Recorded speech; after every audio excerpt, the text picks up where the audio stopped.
মাথায় ঢুকিয়ে দে তোরা ফকিরের জাতি, তোরা ফকিরের জাতি, তোরা চিন্তা করবি কেরানি পর্যন্ত, একটা প্রধান হওয়ার জন্য চিন্তা করবি না। তা আমরা সেই মেন্টালিটি নিয়ে আছি। বড় স্বপ্ন দেখতে পারি না, এমডি হব সে স্বপ্ন দেখতে পারি না, বড় ব্যবসায়ী হব স্বপ্ন দেখতে পারি না, সে স্বপ্ন দেখতে পারি না। এই জন্য তুমি যদি আমি বিশ্ববিদ্যালয়তে বের হওয়ার পর আমার চিন্তা ছিল আমি চাকরি করব, সরকারি চাকরি করবো। এরপর বললো না, সরকারি চাকরি করলে তো আমি তো অসৎ হইতে পারবো না, অসৎ হইতে পারবো না। আল্লাহর রহমতে আমি একটা স্বাধীন পেশায় আছি, স্বাধীন পেশা আছে। আমি যখন ওকালতিতে ঢুকি, প্রথম দিনে আমি স্যালারি পেয়েছিলাম 100 টাকা। একটা শুনানি করেছিলাম, জামিন করেছিলাম, সিনিয়র আমাকে 100 টাকা দিয়েছেন। এবং আমার বন্ধু যারা আছে তারা বিভিন্ন বাংলাদেশ ব্যাংক, বড় বড় ব্যাংক প্যানেল লয়ার হিসেবে ঢুকেছে, তাদের বেতন ছিল 70 থেকে 80,000 টাকা। কয়েকদিন আগে আমার একটা ফ্রেন্ড, আজকে 10 বছর ওকালতির পরে, চেম্বার আসি বললো, বন্ধু আমি তো 80, 90, 1 লাখ টাকার মধ্যে সীমাবদ্ধ আছি, তুমি তো গাড়ি বাড়ি মালিক হয়ে গেছো, এখন বন্ধু চাকরি ভালো লাগে না, এই পেশা তোমার পেশা চলে আসবো, আইনজীবী পেশা আসবো। তাই বললাম, বন্ধু তোমাকে তো আবার শুরু থেকে শুরু করতে হবে। বলছে না, শুরু থেকে শুরু করবো। সে আবার শুরু থেকে শুরু করেছে। তার মানে যদি আমি সেদিনের টাকার বড় স্বপ্ন দেখতাম না 70-80 হাজার টাকা আমার লাগবে, তাহলে আজকে এই অবস্থায় I have 12 juniors in my chamber, 12 জন জুনিয়র আছে আমার, সে সুযোগটা হতো না।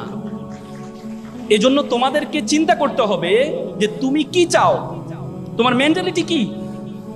সেটির জন্য চাওয়ার আগে প্রথমে তোমার সম্বন্ধে তোমাকে জানতে হবে। Who are you, who are you want to go, তুমি কে, তোমার সম্বন্ধে। আমরা সবসময় বললাম না, ব্রিটিশরা আমাদের মাথা ঢুকিয়ে দিয়েছে আমরা তো ছোট। দেখো, আগে আরবরা বড় বড় ব্যবসায় পরিচালনা হইতো, আর এখন মুসলমানরা একটা কনজিউমার জাতিতে পরিণত হয়েছে, ভোক্তা। ওরা বানায় আর আমরা ভোক্তা, অথচ আমরা হওয়ার কথা ছিল সবচেয়ে বড়। এই জন্য তোমাদেরকে প্রথমে তোমার সম্বন্ধে জানতে হবে, তোমার সম্বন্ধে তুমি কে, তুমি কতটুকু যেতে পারবা, তোমার সম্বন্ধে জানতে হবে।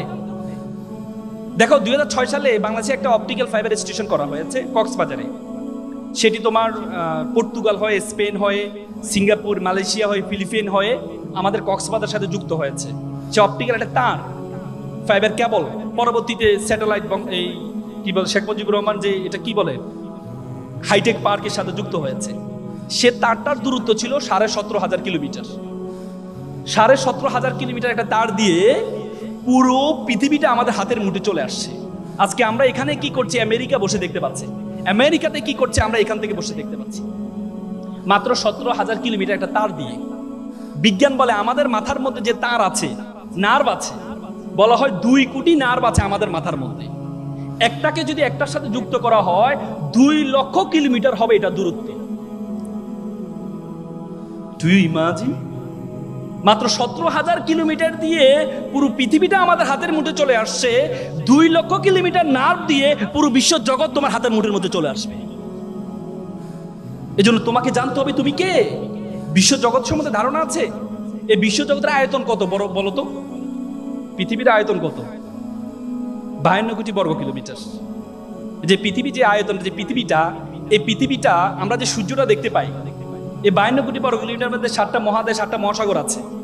এই 52 কোটি বর্গ কিলোমিটার পৃথিবীটাকে যদি সূর্যের মধ্যে ঢুকিয়ে দেওয়া হয়, তাহলে 13 লক্ষ পৃথিবী ঢুকিয়ে দেওয়া সম্ভব। কত লক্ষ? 13 লক্ষ। আর সূর্যটা কি? একটা নক্ষত্র। আল্লাহ বলেছে বিলিয়ন বিলিয়ন মিলিয়ন নক্ষত্র আছে। তার মানে এই বিশ্বজগৎ সম্বন্ধে তোমার ধারণা আছে? এই বিশ্বজগতে আল্লাহ তাআলা তোমাকে আমাকে কি বলেছে জানো? আল্লাহ বলেছে কুনতুম খায়রা উম্মাহ উখরিজাত লিন-নাস তা'মুরুনা বিল মারুফ ওয়া তানহাউনা আনিল মুনকার।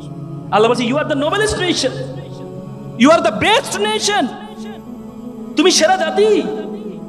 এই বিশ্ব জগতে যা আছে আমি সবকিছু তোমার জন্য সৃষ্টি করেছি। আর তোমাকে সৃষ্টি করেছি ওয়ামা খালাকতুল জিন্না ওয়াল ইনসা ইল্লা লিয়াবুদুন। আর তোমাকে আমি সৃষ্টি করেছি শুধুমাত্র আমার ইবাদত করার জন্য, শুধুমাত্র আমার দাসত্ব করার জন্য। আর বিশ্ব জগতে যা আছে সবকিছু সৃষ্টি করেছি শুধু তোমার দাসত্ব করার জন্য, আর তুমি শুধু করবে আমার দাসত্ব।